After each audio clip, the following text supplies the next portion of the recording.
സർവകലാശാലയിൽ തെളിവെടുപ്പ് പുരോഗമിക്കുകയാണ്. നമുക്കതിന്റെ തത്സമയ ദൃശ്യങ്ങളിലേക്ക് ഒന്ന് പോയി വരാം. മുബഷീറും ദീപക് മോഹനും തത്സമയം നമുക്കൊപ്പം ചേരുന്നുണ്ട്. തെളിവെടുപ്പ് പ്രതികളുമായിട്ടുള്ള തെളിവെടുപ്പ് ഇപ്പോൾ പുരോഗമിക്കുകയാണ്.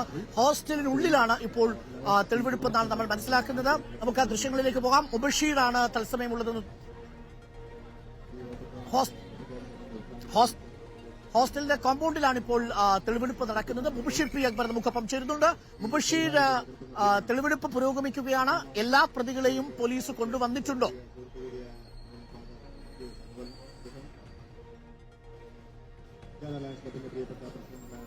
അരുൺകുമാർ, നിലവിൽ രണ്ട് പ്രതികളുമായാണ് അന്വേഷണ സംഘം ഇങ്ങോട്ടേക്ക് തെളിവെടുപ്പിനെത്തിയിരിക്കുന്നത്. കേസ് അന്വേഷണം നടത്തിക്കൊണ്ടിരിക്കുന്ന കൽപ്പറ്റ ഡിവൈഎസ്പിയുടെ നേതൃത്വത്തിലുള്ള സംഘമാണ് തെളിവെടുപ്പിന് ഇങ്ങോട്ടേക്ക് എത്തിയിരിക്കുന്നത്. ഇപ്പോൾ ഒരു ഹോസ്റ്റലിന്റെ മുകൾ ഭാഗത്തെ മേഖലയിൽ എത്തിച്ചുകൊണ്ടാണ് തെളിവെടുപ്പ് പുരോഗമിക്കുന്നത്. ദൃശ്യങ്ങൾ നമുക്ക് കാണാം.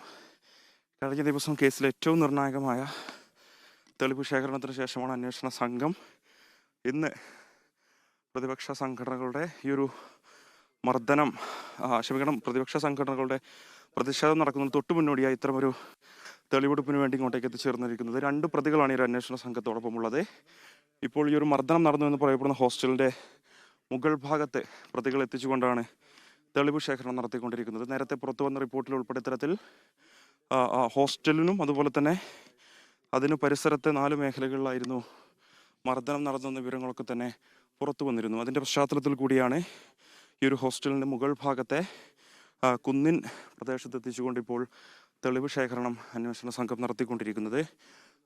രണ്ട് പ്രതികളാണ് നിലവിൽ തെളിവെടുപ്പിന് വേണ്ടി ഇവിടെയുള്ളത്. കഴിഞ്ഞ ദിവസം കേസിലെ മുഖ്യപ്രതിയായ ഇത്തരത്തിൽ സിദ്ധാർത്ഥനെ അതിക്രൂരമായി മർദ്ദിച്ച സംഘത്തിലെ പ്രധാനിയായ സിൻജോ ജോൺസൺ ഇത്തരത്തിൽ ഹോസ്റ്റലിൽ എത്തിച്ചുകൊണ്ട് തെളിവെടുപ്പ് നടത്തിയിരുന്നു. ആ ഒരു ഘട്ടത്തിൽ ഈ ഒരു സിദ്ധാർത്ഥനെ മർദ്ദിക്കാൻ ഉപയോഗിച്ച ഇലക്ട്രിക് വയറുകളും അതുപോലെ തന്നെ ചെരുപ്പുൾപ്പെടെയുള്ള തെളിവുകളും അന്വേഷണ സംഘത്തിന് ലഭിച്ചിരുന്നു. എന്തായാലും അതിന് തൊട്ടു പിന്നാലെ ഇപ്പോൾ അന്വേഷണ സംഘം വീണ്ടും തെളിവെടുപ്പിന് വേണ്ടി ഇങ്ങോട്ടേക്ക് എത്തിച്ചിരിക്കുന്നു എന്നുള്ളതാണ്. കൽപ്പറ്റ ഡിവൈഎസ്പിയുടെ നേതൃത്വത്തിലുള്ള അന്വേഷണ സംഘം തെളിവെടുപ്പ് നടന്നാണ് നമ്മൾ കണ്ടുകൊണ്ടിരിക്കുന്നത്. ഹോസ്റ്റലിൻ്റെ മുകൾ നിലയിൽ ഏകദേശം ഹോസ്റ്റൽ സ്ഥിതി ചെയ്യുന്ന മേഖലയിൽ നിന്നും 200 മീറ്റർ അകലെ ഈ ഒരു കുത്തനെയുള്ള കുന്നിൻ മുകളിൽ എത്തിച്ചുകൊണ്ട് തെളിവെടുപ്പ് നടത്തിയാണ്. ദൃശ്യങ്ങളിലേക്ക് പോകുമ്പോൾ നമുക്ക് കാണാം പ്രതികൾ ആ നിലയിൽ അവർ പ്രദേശങ്ങൾ കാണിച്ചു കൊടുക്കുന്നുണ്ട്. പക്ഷേ സിദ്ധാർത്ഥനെ ഈ ഒരു മേഖലയിൽ എത്തിച്ചും മർദ്ദിച്ചതിൻ്റെ സാഹചര്യത്തിൽ കൂടിയായിരിക്കും ഇങ്ങോട്ടേക്ക് എത്തിച്ചിരിക്കുന്നത്. ഇവിടെ വെച്ചും സിദ്ധാർത്ഥനെ മർദ്ദിക്കപ്പെട്ടിരുന്ന വിവരങ്ങളൊക്കെ തന്നെ പുറത്തു വന്നിരുന്നു. ഹോസ്റ്റൽ പ്രദേശത്തും അതുപോലെ തന്നെ ഹോസ്റ്റലിനോട് തൊട്ടടുത്ത മേഖലകളും 4 ഇടങ്ങളിൽ ഇത്തരത്തിൽ ഹോസ്റ്റലിനുള്ളിലും അതുപോലെ തന്നെ ഹോസ്റ്റലിന് തൊട്ടടുത്തുള്ള കുന്നിൻ മുകളിലെ പ്രദേശത്തും ഡോർമെട്രിയിൽ ഉൾപ്പെടെ എത്തിച്ചുകൊണ്ടായിരുന്നു മർദ്ദനം നടത്തിയതെന്നായിരുന്നു വിവരം. നടുമുറ്റത്ത് ആദ്യം അർദ്ധനഗ്നനായി സിദ്ധാർത്ഥനെ ക്രൂരമായി മർദ്ദിക്കുന്നു. അതിന് തൊട്ടു പിന്നാലെ ഡോർമെട്രിയിലെത്തി അവിടെ ഇരുന്ന് സിദ്ധാർത്ഥനെ ഇത്തരത്തിൽ ഇലക്ട്രിക് വയറുകൾ ഉൾപ്പെടെ ഉപയോഗിച്ച് മർദ്ദിച്ചെന്നായിരുന്നു റിപ്പോർട്ടുണ്ടായിരുന്നത്. പിന്നീട് ഈ ഒരു വിദ്യാർത്ഥികളൊന്നുമില്ലാത്ത ഇടം എന്ന നിലയിലായിരിക്കാം ഈ ഒരു മേഖലയിലെത്തിച്ച അക്രമി സംഘം മർദ്ദിച്ചതെന്നാണ് ഇപ്പോൾ അന്വേഷണ സംഘവും കണ്ടെത്തിയിരിക്കുന്നത്. അതുകൊണ്ടുകൂടിയാണ് ഇത്തരമൊരു തെളിവ് ശേഖരണത്തിലേക്ക് അന്വേഷണ സംഘം കടന്നിരിക്കുന്നത്. രണ്ട് പ്രതികൾ, ഒരുപക്ഷെ ഈ ഒരു കേസിലെ തന്നെ പ്രധാനപ്പെട്ട 2 പ്രതികളെയാണ് ഈ ഒരു മേഖലയിലേക്ക് നിലവിലെത്തിച്ചുകൊണ്ടുള്ള ഒരു തെളിവെടുപ്പ് ഇവിടെ പുരോഗമിക്കുന്നത്. അരുൺകുമാർ.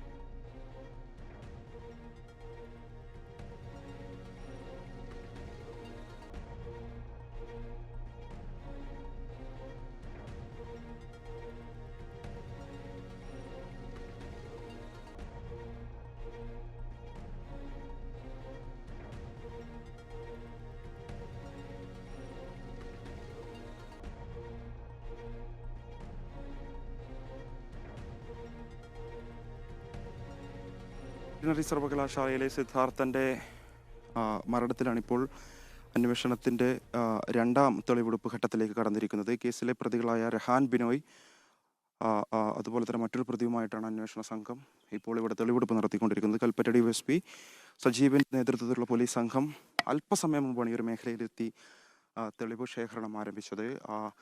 ഇത് കേസിൽ ഏറ്റവും നിർണായകമായ ഇടം തന്നെയാണെന്നാണ് അന്വേഷണ സംഘം മനസ്സിലാക്കുന്നത്. നേരത്തെ ഹോസ്റ്റലിൽ ഉൾപ്പെടെ മർദ്ദനം നടന്നതിന് ശേഷമായിരുന്നു ഈ ഒരു അക്രമി സംഘം, SFI പ്രതിനിധികളടങ്ങുന്ന അക്രമി സംഘം ഹോസ്റ്റലിൻ്റെ മുകൾ നിലയിൽ ഏകദേശം കുത്തനെയുള്ള ഒരു കുന്നിൻ ചെരിവ് മേഖലയിൽ എത്തിച്ചുകൊണ്ട് സിദ്ധാർത്ഥനെ മർദ്ദിച്ചതായി കണ്ടെത്തിയിരുന്നത്. ആ നിലയിലുള്ള മൊഴികളും അന്വേഷണ സംഘത്തിന് ലഭിച്ചിരുന്നു. ഇവിടെ എത്തിച്ചുകൊണ്ട് സംഘം ചേർന്നുകൊണ്ട് അർദ്ധനഗ്നനാക്കിയ സിദ്ധാർത്ഥനെ അതിക്രൂരമായി മർദ്ദിച്ചതായിരുന്നു പ്രതികളുടെ മൊഴി. പിന്നീട് റിമാൻഡ് റിപ്പോർട്ടിൽ ഉൾപ്പെടെ പോലീസ് അത് വ്യക്തമാക്കിയിരുന്നു. അതുകൊണ്ട് തന്നെ ഈ ഒരു തെളിവെടുപ്പിന്റെ രണ്ടാം ദിവസത്തിൽ കഴിഞ്ഞ ദിവസം നമുക്ക് മുഖ്യപ്രതിയായ സിദ്ധാർത്ഥനെ ക്രൂരമായി മർദ്ദിച്ചതിൽ പ്രധാന പങ്കുകളൊക്കെ തന്നെ ആസൂത്രണം ചെയ്തുകൊണ്ട് ആ നിലയിൽ അതിനെ കൈകാര്യം ചെയ്ത സിൻജോ ജോൺസണുമായി ഹോസ്റ്റലിൽ തെളിവ് ശേഖരണം നടത്തിയിരുന്നു. സിദ്ധാർത്ഥനെ മർദ്ദിക്കാൻ ഉപയോഗിച്ച ഇലക്ട്രിക് വയറുകൾ, അതുപോലെ തന്നെ പ്രതിയുടെ ചെരുപ്പ് ഉൾപ്പെടെയുള്ള തെളിവുകൾ പോലീസിന് ലഭിച്ചിരുന്നു. ഈ ഒരു ചെരുപ്പ് ഉപയോഗിച്ചായിരുന്നു ആ ഒരു സമയത്ത് ഇത്തരത്തിൽ അടിച്ചിരുന്നതെന്ന വിവരം ഉൾപ്പെടെ പ്രതി മൊഴിയായിട്ടും നൽകി. അടുത്ത ദിവസം തന്നെ കേസിലെ മറ്റു 2 പ്രധാനപ്പെട്ട പ്രതികളെയും തെളിവെടുപ്പിന് വേണ്ടി ഇങ്ങോട്ട് എത്തിച്ചിരിക്കുന്നത്. ഏറെ ഒരു അപ്രതീക്ഷിതമായ നീക്കം തന്നെ അന്വേഷണ സംഘം ഈ ഒരു തെളിവെടുപ്പുമായി ബന്ധപ്പെട്ട് നടത്തിയിരിക്കുന്നു എന്ന് വേണം പ്രത്യേകം പറയാൻ. കാരണം പ്രതിപക്ഷ സംഘടനകൾ MSFും KSUം ഫ്രട്ടേണിറ്റി ഉൾപ്പെടെയുള്ള വിദ്യാർത്ഥി സംഘടനകൾ ഇന്ന് ക്യാമ്പസിലേക്ക് പ്രതിഷേധം പ്രഖ്യാപിച്ചിട്ടുണ്ട്. ആ നിലയിൽ പ്രതിഷേധ പരിപാടികൾ നടക്കാൻ പോകുന്നതിന് തൊട്ടു മുന്നോടിയായി പ്രതികളെ ഒരുപക്ഷെ ആരും അറിയാതെ യൂണിവേഴ്സിറ്റിയുടെ പിൻഭാഗത്തെ പ്രവേശന കവാടത്തിലൂടെ ഇങ്ങോട്ടേക്ക് തെളിവെടുപ്പിനെത്തിച്ചു എന്നുള്ളതാണ്. ഒരുപക്ഷെ മുൻഭാഗത്ത് കൂടി കൊണ്ടുവരികയാണെങ്കിൽ ആ നിലയിൽ ഈ ഒരു പ്രതിപക്ഷ വിദ്യാർത്ഥി സംഘടനകളുടെ പ്രതിഷേധം ഉൾപ്പെടെ കണക്കിലെടുത്തുകൊണ്ടാണ് പോലീസ് ഇത്തരമൊരു നീക്കം നടത്തിയിരിക്കുന്നത്. എന്തായാലും ഈ ഒരു കുന്നിൻ മുകളിൽ എത്തിച്ചുകൊണ്ടാണ് ഇപ്പോൾ തെളിവ് ശേഖരണം നടത്തിക്കൊണ്ടിരിക്കുന്നത്. ഏറെ നാടകീയമായ അതിക്രൂരമായ മർദ്ദനങ്ങൾ ഇവിടെ വെച്ചും നടന്നിരിക്കുന്നു എന്ന് തന്നെയാണ് പോലീസും മനസ്സിലാക്കുന്നത്. ആ നിലയിൽ കൂടിയാണ് ഇന്ന് ഹോസ്റ്റലിൽ എത്തിക്കുന്നതിന് മുന്നായി തന്നെ മറ്റു 2 പ്രധാനപ്പെട്ട പ്രതികളെ ഈ ഒരു കുന്നിൻ ചെരിവ് മേഖലയിലേക്ക് എത്തിച്ചുകൊണ്ട് വിവരശേഖരണം നടത്തിക്കൊണ്ടിരിക്കുന്നത്. പ്രതികളായ രഹാൻ ബിനോയും അതുപോലെ തന്നെ മറ്റൊരു പ്രതിയുമാണ് ഇങ്ങോട്ട് എത്തിച്ചുകൊണ്ട് തെളിവെടുപ്പ് നടത്തിക്കൊണ്ടിരിക്കുന്നത്. കൽപ്പറ്റ ഡിവൈഎസ്പിയുടെ നേതൃത്വത്തിലുള്ള സംഘമാണ് തെളിവ് ശേഖരണം നടത്തുന്നത്. ഈ ഒരു കുന്നിൻ മുകളിലെത്തിയ സമയത്ത് പ്രതികൾ ഇവിടെ ഏത് വിധത്തിലായിരുന്നു സിദ്ധാർത്ഥനെ മർദ്ദിച്ചതെന്നുൾപ്പെടെയുള്ള കാര്യങ്ങൾ അന്വേഷണ സംഘത്തിന് വിവരിച്ച് നൽകിയിട്ടുണ്ട്. ഇപ്പോൾ പ്രതികളുമായി അന്വേഷണ സംഘം ഈ ഒരു കുന്നിൻ മുകളിൽ നിന്ന് താഴേക്ക് ഇറങ്ങുന്നതാണ് നമ്മൾ കാണുന്നത്. കഴിഞ്ഞ ദിവസങ്ങൾ നമ്മൾ തന്നെ ഇതുമായി ബന്ധപ്പെട്ട വിവരങ്ങൾ പുറത്തുവിട്ടിരുന്നു. ആൻറ്റി റാഗിംഗ് കമ്മിറ്റിയുടെ റിപ്പോർട്ടിൽ തന്നെ ഹോസ്റ്റലിന് സമീപത്തെ 4 ഇടങ്ങളിൽ വെച്ചായിരുന്നു ഇത്തരമൊരു അതിക്രൂരമായ മർദ്ദനം നടന്നതെന്ന് കണ്ടെത്തിയിരുന്നു. പിന്നീട് പോലീസ് 18 പ്രതികളെയും പിടികൂടുന്നു. ഈ പ്രതികളെ വിശദമായി ചോദ്യം ചെയ്ത ഘട്ടത്തിൽ ഈ ഒരു പ്രതികളും അത് സമ്മതിക്കുന്നൊരു സാഹചര്യത്തിലേക്ക് കാര്യങ്ങൾ എത്തി എന്നുള്ളതാണ്. ആ നിലയിൽ പ്രതികളുടെ മൊഴികൾ കൂടി പരിശോധിച്ച ശേഷമാണ് അന്വേഷണ സംഘം ഇങ്ങോട്ടേക്ക് എത്തിയിരിക്കുന്നത്. പ്രതികൾ 2 പേരും രഹാൻ ബിനോയും മറ്റു പ്രതിയും ഇത്തരത്തിൽ മാസ്ക് ധരിച്ചിട്ടുണ്ട്. ഈ ഒരു ഹോസ്റ്റലിൻ്റെ മുകൾ ഭാഗത്തെ കുന്നിൻ മുകളിലേക്കാണ് ആദ്യഘട്ടത്തിൽ ഇവരെ കൊണ്ടുവരുന്നത്. അവിടുത്തെ വിവരങ്ങൾ ശേഖരിച്ചു. അവർ ഇത്തരത്തിൽ സിദ്ധാർത്ഥനെ മർദ്ദിച്ചത് ഏത് രീതിയിലാണെന്ന് അന്വേഷണ സംഘത്തിന് വിവരിച്ചു നൽകി. ഏതൊക്കെ മേഖലകളിൽ എത്തിച്ചാണ്, ഏത് തരത്തിലാണ് മർദ്ദിച്ചത്, എന്തൊക്കെ ഉപകരണങ്ങൾ, ആയുധങ്ങൾ ഉപയോഗിച്ചുകൊണ്ടായിരുന്നു മർദ്ദിച്ചതെന്നൊക്കെയുള്ള കാര്യങ്ങൾ വിശദീകരിച്ച് നൽകിയിട്ടുണ്ട്. അതുകൊണ്ട് തന്നെ ഇത് കേസിൽ ഏറ്റവും നിർണായകമാണ്. ഈ ഒരു മേഖലയിൽ നിന്നും അത്തരത്തിലുള്ള ആയുധങ്ങളോ മറ്റു ഉപകരണങ്ങളോ ഒന്നും പോലീസിന് കണ്ടെത്താൻ സാധിച്ചിട്ടില്ല. ഇന്നലെ ഇത്തരത്തിൽ കേസിലെ പ്രധാനപ്പെട്ട ഒരു തെളിവെന്ന് കണക്കാക്കാൻ സാധിക്കുന്ന ഇലക്ട്രിക് വയറുകൾ പോലെയുള്ള വസ്തുക്കൾ പോലീസ് കണ്ടെത്തിയിരുന്നു എന്നുള്ളതാണ്. എന്തായാലും ഈ പുറത്തു വന്ന വിവരങ്ങളൊക്കെ തന്നെ സ്ഥിരീകരിക്കുന്ന ഒരു നടപടി തന്നെയാണ് പോലീസിന്റെ അന്വേഷണ സംഘത്തിന്റെ ഭാഗത്തുനിന്ന് ഇപ്പോൾ ഉണ്ടായിരിക്കുന്നത്. ഹോസ്റ്റലിൽ എത്തിക്കുന്നതിന് മുൻപ് തന്നെ അന്വേഷണ സംഘം ആദ്യഘട്ടത്തിൽ ഈ ഒരു പ്രതികളുമായി ഇവിടെ ഈ ഒരു പാറ പോലെയുള്ള കുന്നിൻമുകൾ പ്രദേശത്ത് എത്തിയിരിക്കുന്നു. അവിടെ തെളിവെടുപ്പ് നടത്തിക്കൊണ്ടിരിക്കുന്നു. തെളിവെടുപ്പ് പുരോഗമിക്കുന്നു എന്നുള്ളതാണ്. അവിടെ വെച്ച് ഒരു കൂസലുമില്ലാതെ അല്ലെങ്കിൽ ഏറെ നിസ്സംഗഭാവത്തോടു കൂടി തന്നെയാണ് പ്രതികൾ അത്തരത്തിലുള്ള ഒരു കുറ്റബോധവുമില്ലാതെ ഒരു വിദ്യാർത്ഥിയെ ക്രൂരമായി മർദ്ദിച്ച രീതികളൊക്കെ തന്നെ അന്വേഷണ സംഘത്തിന് വിവരിച്ചു നൽകി. അത് അവർ കുറിച്ചെടുത്തിട്ടുണ്ട്. ഇനി ഈ ഒരു കുന്നിൻ മുകൾ പ്രദേശത്തു നിന്നും പ്രതികളുമായി അന്വേഷണ സംഘം ഇവിടെ നിന്നും ഇറങ്ങുന്ന കാഴ്ചയാണ് നമ്മൾ കാണുന്നത്. ഒരുപക്ഷെ ഇതിന് തൊട്ടു താഴെ കാണുന്ന ക്രൂരമായ മർദ്ദനം ആദ്യഘട്ടത്തിൽ നടന്ന ഹോസ്റ്റലിലേക്കായിരിക്കും, മെൻസ് ഹോസ്റ്റലിലേക്കായിരിക്കും പ്രതികളെ അന്വേഷണ സംഘം കൊണ്ടുപോകും എന്നുള്ളതാണ് നമ്മൾ മനസ്സിലാക്കുന്നത്. ഇന്നലെ കണ്ടതുപോലെ വലിയൊരു പോലീസ് സന്നാഹത്തെ സഹായത്തോടു കൂടിയൊന്നും തന്നെയല്ല, അല്ലെങ്കിൽ അത്തരമൊരു സാന്നിധ്യത്തിലല്ല ഇന്ന് തെളിവെടുപ്പ് നടന്നത് എന്നുള്ളതാണ്. ഒരു പക്ഷേ പ്രതിപക്ഷ സംഘടനകളുടെ ഈ ഒരു പ്രതിഷേധം ഉൾപ്പെടെ നടക്കാൻ സാധ്യത ഉള്ളത് കൂടി കണക്കിലെടുത്തുകൊണ്ട് ആ ഒരു പ്രതിഷേധങ്ങൾക്ക് മുമ്പായിട്ടാണ് ഇത്തരമൊരു നീക്കത്തിലേക്ക് പോലീസ് കടന്നിരിക്കുന്നത്. ഇപ്പോൾ ഈ ഒരു കുന്നിൻ മുകളിൽ നിന്നും ഈ ഒരു പ്രതിയുമായി അന്വേഷണ സംഘം ഇറങ്ങുന്നതാണ് നമ്മൾ കാണുന്നത്. പ്രതികൾ ആ നിലയിൽ വിവരങ്ങളൊക്കെ തന്നെ അന്വേഷണ സംഘത്തിന് കൈമാറിയിട്ടുണ്ട്. ഒരുപക്ഷെ ഈ ഒരു തെളിവ് ശേഖരണത്തിന് ശേഷം അന്വേഷണ സംഘം മടങ്ങാനുള്ള സാധ്യതയാണ് നമ്മൾ കാണുന്നത്.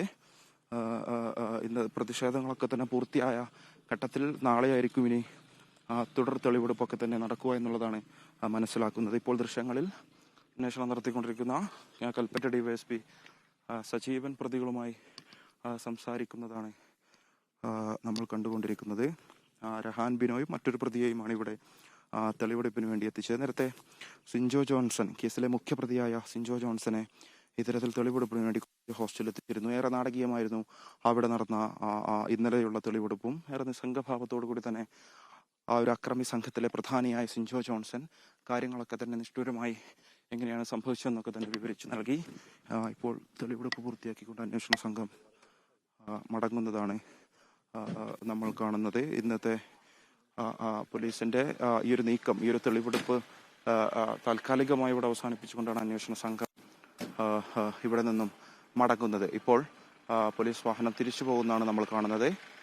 ഒരുപക്ഷെ പ്രതിപക്ഷ സംഘടനകളുടെ പ്രതിഷേധം ഉൾപ്പെടെ കണക്കിലെടുത്തുകൊണ്ട് പോലീസ് അതിവേഗത്തിൽ ഇവിടെ സഞ്ചരിക്കുന്നു. ആ നിലയിൽ തന്നെ പോലീസ് മടങ്ങുകയാണ്. കൃത്യമായ ഒരു വിവരശേഖരണം പോലീസ് തെളിവെടുത്തത്. ഇനി എവിടെയൊക്കെ ആയിരിക്കും കൂടുതൽ തെളിവെടുപ്പ്? കഴിഞ്ഞ ദിവസം ഹോസ്റ്റലിൽ തെളിവെടുപ്പ് പൂർത്തിയാക്കിയിരുന്നു. മറ്റു പ്രതികളെ കൂടി എത്തിക്കുന്നുണ്ടോ? അക്കാര്യങ്ങളിൽ എന്തെങ്കിലും വ്യക്തത പോലീസ് വരുത്തുന്നുണ്ടോ? വിനീത, നിലവിൽ കേസിലെ പ്രധാനപ്പെട്ട പ്രതികളിൽ ഒരാളായ ഈ ഒരു ബിനോയെയും അതുപോലെ തന്നെ മറ്റൊരു പ്രതിയെയും, ആ ഒരു പ്രതിയുടെ പേര് നമുക്ക് ലഭിച്ചിട്ടില്ല, ആ ഒരു പ്രതിയുമായിട്ടാണ് അന്വേഷണ സംഘം അല്പസമയം മുമ്പ്, ഏകദേശം നിമിഷങ്ങൾക്ക് മുമ്പ് തെളിവെടുപ്പിന് വേണ്ടി പൂക്കോട് വെറ്റിനറി സർവകലാശാല പരിസരത്തേക്ക്, അതിനുള്ളിലേക്ക് പ്രവേശിക്കുന്നത്. നേരത്തെ ബാരിക്കേഡ് ഉൾപ്പെടെയുള്ള സാമഗ്രികൾ, അതായത് പ്രതിഷേധ കണക്കിലെടുക്കുന്നത് മെയിൻ ഭാഗത്ത് പോലീസ് സ്ഥാപിച്ചിരുന്നു. അതുകൊണ്ട് തന്നെ പിൻഭാഗത്തു കൂടിയാണ് അന്വേഷണ സംഘം ഈ ഒരു പ്രതികളുമായി ഒരു മേഖലയിലെത്തിയത്. ഇക്കാണുന്ന ഭാഗത്താണ് ഈ ഒരു കോളേജിന്റെ ഹോസ്റ്റൽ സ്ഥിതി ചെയ്യുന്നത്.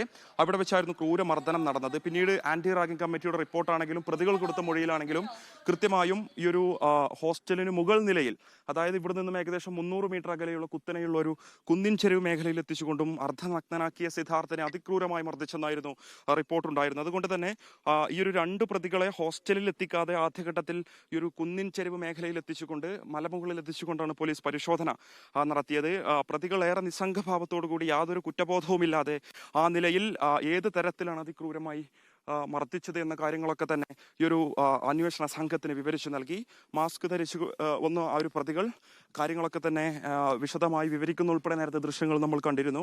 ആ നിലയിൽ അന്വേഷണ സംഘം ആ വിവരങ്ങളൊക്കെ തന്നെ ശേഖരിച്ചിരിക്കുന്നു. കൽപ്പറ്റ ഡിവൈഎസ്പി കേസ് അന്വേഷിക്കുന്ന അന്വേഷണ ഉദ്യോഗസ്ഥന്റെ നേതൃത്വത്തിൽ ഏകദേശം 3 പോലീസുകാർ മാത്രമാണ് ഉണ്ടായിരുന്നത്. അതുകൊണ്ട് തന്നെ പോലീസ് ആരെയും അറിയിക്കാതെ, ഒരുപക്ഷെ ഈ ഒരു സംഘടനകളുടെ പ്രതിഷേധം കണക്കിലെടുത്തുകൊണ്ട് പ്രതികളെ കൊണ്ടുവരുന്ന സമയത്ത് വലിയൊരു പ്രതിഷേധം അല്ലെങ്കിൽ പ്രകോപനപരമായ നീക്കങ്ങൾ ഈ ഒരു MSF, KSU ഉൾപ്പെടെയുള്ള സംഘടനാ പ്രതിനിധികളുടെ ഭാഗത്തുനിന്ന് ഉണ്ടാകുമെന്ന വിലയിരുത്തലിന്റെ അടിസ്ഥാനത്തിൽ കൂടിയാണ് പോലീസ് ഒരു പിൻഭാഗത്തു കൂടി പ്രതികളുമായി എത്തിയത്. ഈ ഒരു മുകൾ ഭാഗത്ത് കാണുന്ന കുന്നിൻ ചെരുവ് മേഖലയിൽ എത്തിച്ച് പ്രതികളെ തെളിവെടുത്തു. ആ ഒരു സ്ഥലം എന്ന് പറയുന്നത് അത്രത്തോളം നിഗൂഢമായി കിടക്കുന്ന ഒരു മേഖല. മുബഷീർ, വ്യക്തമാണ് ഈ ദൃശ്യങ്ങൾ ഉൾപ്പെടെ റിപ്പോർട്ടർ മുബഷീർ പുറത്തു വിടുകയും ചെയ്തു.